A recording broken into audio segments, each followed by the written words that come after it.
kami awali informasi pertama dari Kalimantan Timur, saudara, di mana ada satu bangunan kantor pos yang berada di kawasan Baru Ulu, Balikpapan, ludes terbakar pada Minggu malam.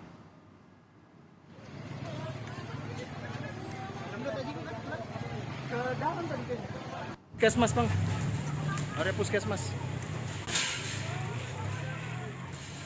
Kebakaran terjadi sekitar pukul 11:30 malam waktu Indonesia Tengah pada Minggu kemarin. Saat terjadi kebakaran tidak ada aktivitas apapun di dalam bangunan. Bahkan seluruh pintu bangunan pun terkunci rapat.